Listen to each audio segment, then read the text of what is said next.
I'm going to start this lesson by asking you an important question.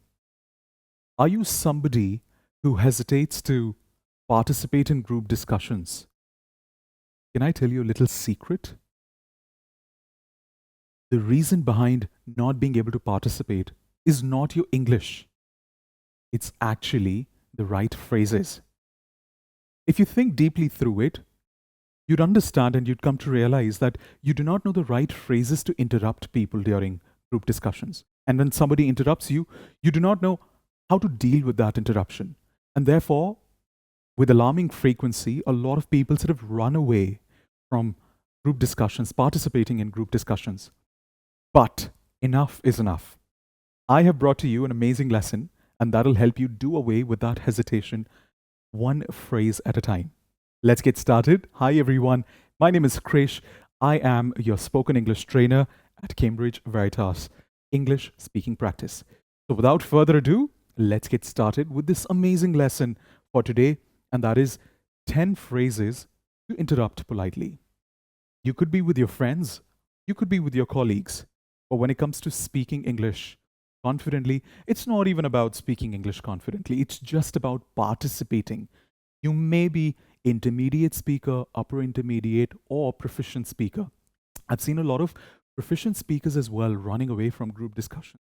It's not their English, it's certainly to do with the right strategies and also the right phrases to be used in the language. And that's what we're going to be talking about in this lesson with the help of simple examples as well. So, shall we start? All right. You must have seen a lot of people saying this. Sorry to interrupt. 99% of the people say this, correct? We're going to be looking at what are the better replacements of this as you participate in group discussions so that you feel more confident. Let's get started with the aims of the lesson for today. So, the aims of the lesson are number one, we will learn 10 polite ways to interrupt others. Number two, we will also learn how to speak up respectfully in conversations. And number three, we'll be able to join in group discussions more confidently. So let's get started with phrase number one of the day. Here we go. So the first one is what everybody uses. Sorry to interrupt, but as we know, it is the most common and safest. It is the safest phrase to use anytime when people participate. And it kind of looks very casual, but we need to understand how to replace it, and that's what we're going to be looking at. But let's understand what people generally say. People say, sorry to interrupt, but I think we missed one important detail. That's one of the most common ways of interrupting people, correct? But to change it, you can say, can I jump in for a second? I repeat, can I jump in for a second? So if you see this phrase, jump in, it is a very unique phrase here. Why? What is so unique about this phrase? Because it is a nice phrasal verb. What is jump in here? Jump in is a phrasal verb, and it's quite cool and a little bit casual as well, and something that you can use with your friends, family, kith and kins when you're having a casual, general, light-hearted discussion with them. Can I just jump in for a second? The same phrase can be used with your colleagues as well. How? When you become good friends with a colleague, you're not using formal language all the time. So, this is one good phrase to make use of. It's casual, it's friendly, and it's good for group discussions, especially with people that you know.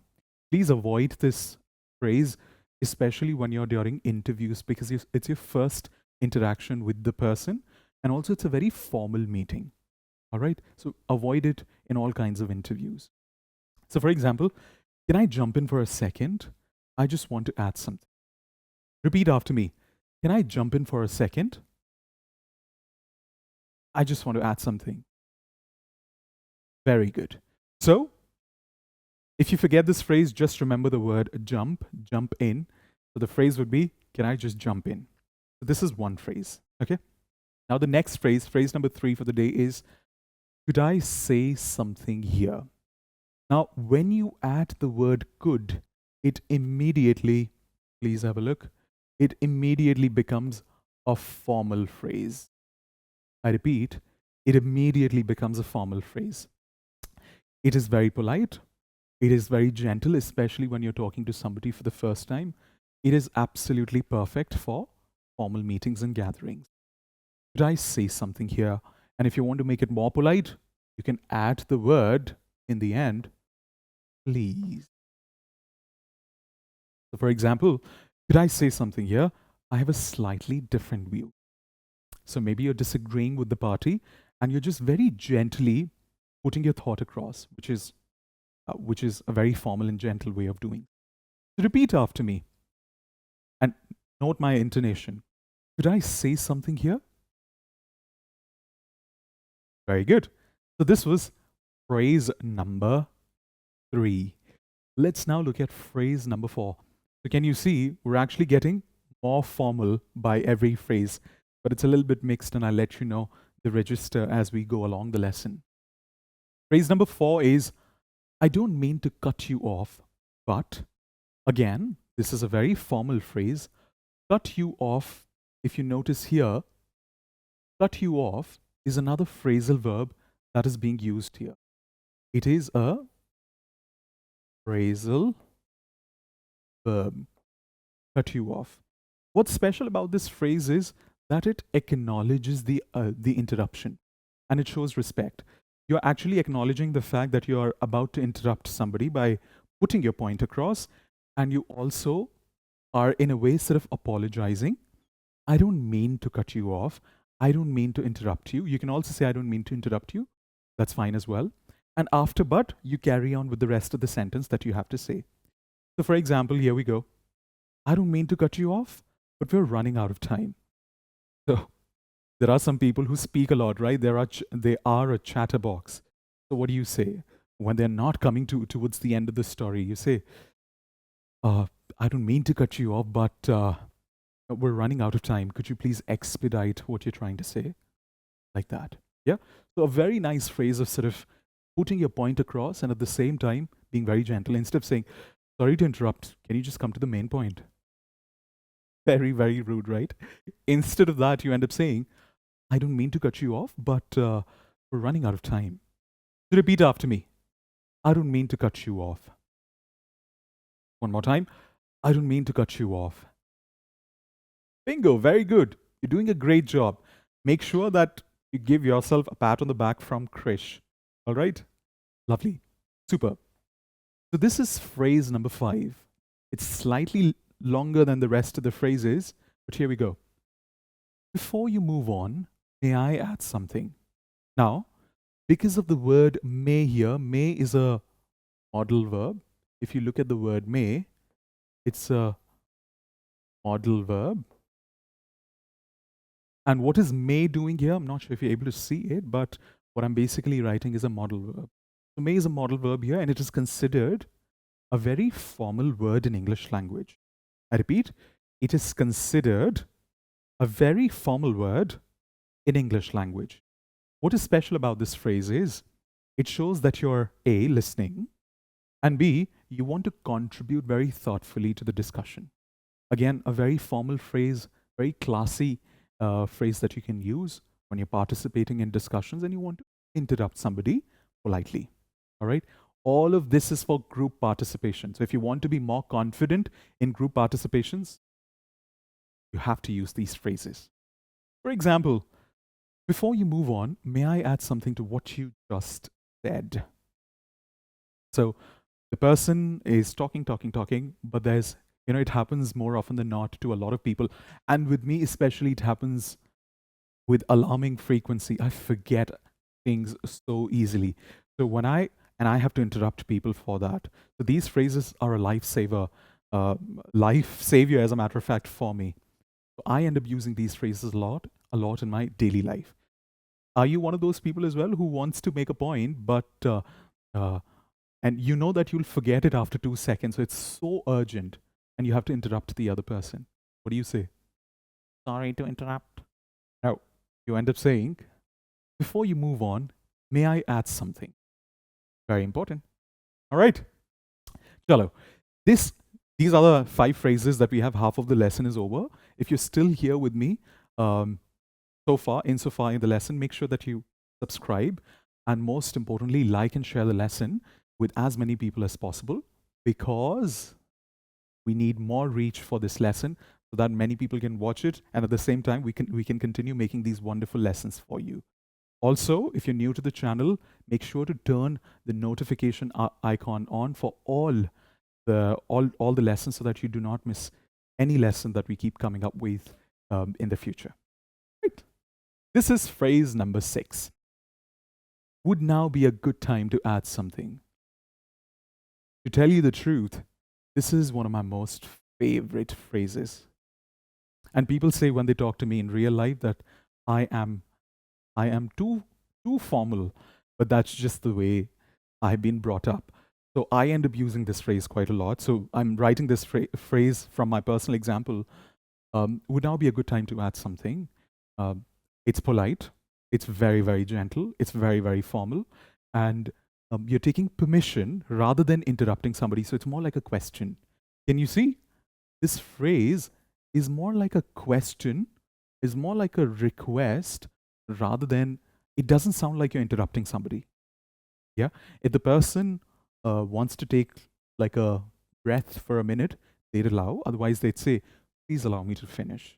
That's how the conversation continues. But everybody else who was in the meeting with you can actually realize you have very good communication skills. Would now be a good time to add something. Repeat after me. Would now be a good time to add something. Change the intonation. Repeat after me. Would now be a good time to add something. One more time. Say it with a little more confidence. Hi, would now be a good time to add something? Bingo. Super. So it's a very polite and careful phrase. It's great for meetings and, most importantly, serious talks. When is it perfect? It's perfect for serious talk. Example, would now be a good time to add something about the client feedback.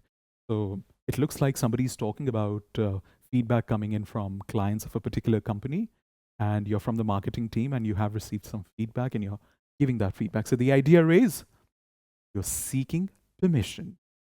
It is a request rather than interruption per se. Okay. So phrase number 7 is, can I just quickly say something?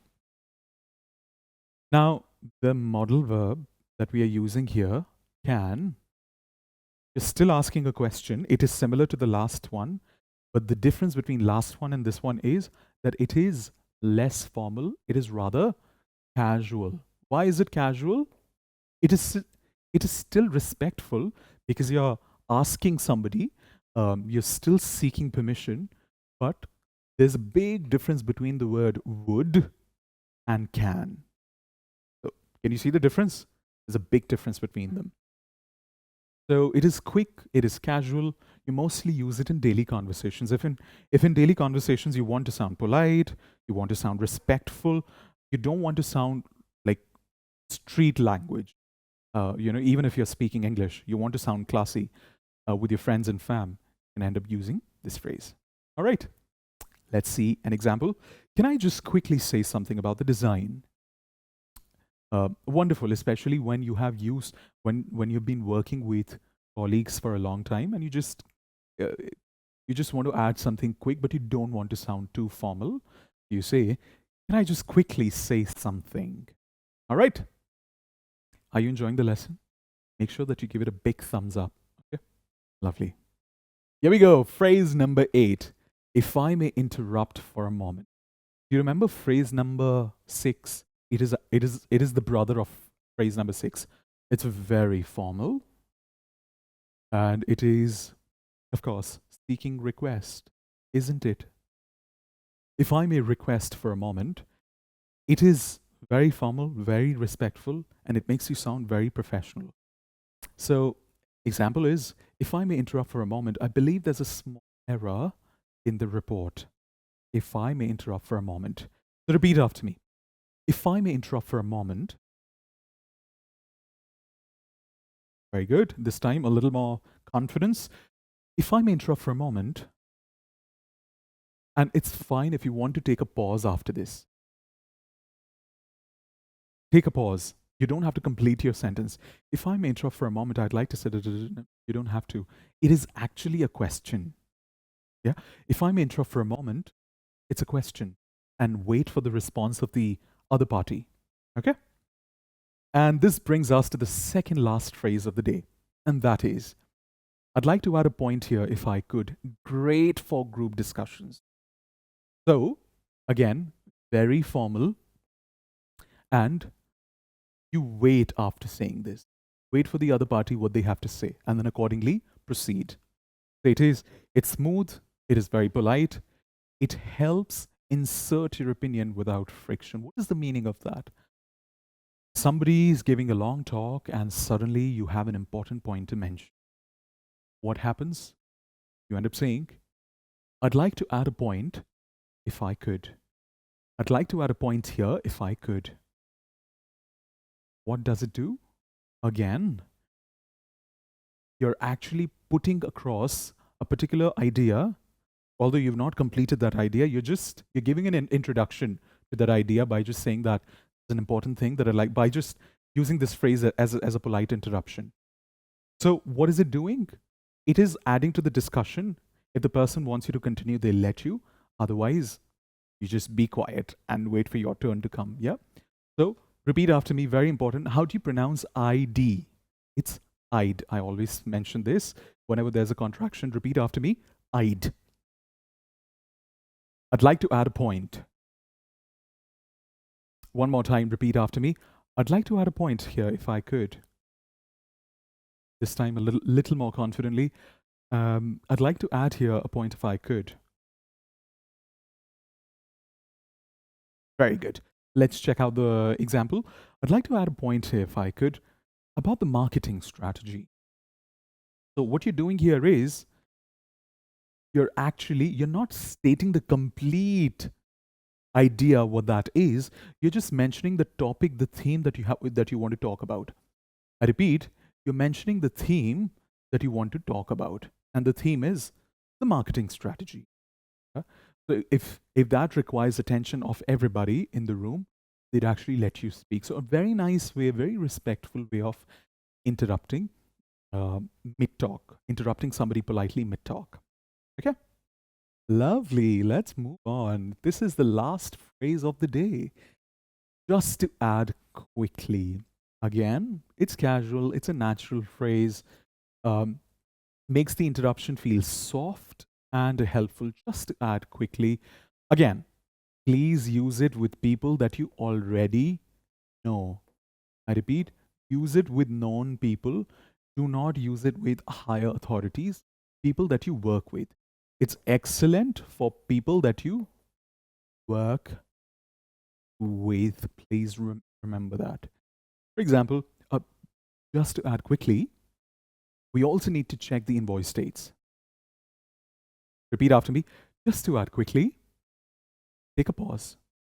Just to add quickly, we also need to add the invoice date. Very good. Shadow practice. Just to add quickly, we also need to check the invoice dates. Very good. Super. Thank you. Lovely. Can we clap for everyone watching right now and who've been practicing and echoing after me? Great job, guys. Wonderful. Which of all these phrases, which phrase is your favorite? Do let me know in the comments. But the lesson is not over. Have a look. For those of you who are members of the lesson, extra practice of this lesson I've already uploaded on the group chat, so make sure that you get it. Live lessons, some of the live lessons are restricted only for members, so you get the opportunity to look at unrestricted lessons with unrestricted access as well. So please do check out lessons that you haven't been able to watch. 10 exercises and quizzes for the same lesson, and all of the different concepts are also available on My Veritas app. Please keep practicing. And should you have any questions, private group chat is available for your questions only. So make sure that you ask as many questions as possible to me. And on all the courses, if you're planning to take a course from Cambridge Veritas, you get a massive 20% discount. The coupon code is available in the description on the group chat, or in case you can't access it, feel free to ask and somebody from the team will DM you. If you're not a member yet, please make sure that you check out basically the different options that are available and choose the option that fits your that suits you. The link of it is available in the description below. All right. Before we move on from the lesson, quickly tell me, what did you learn in this lesson?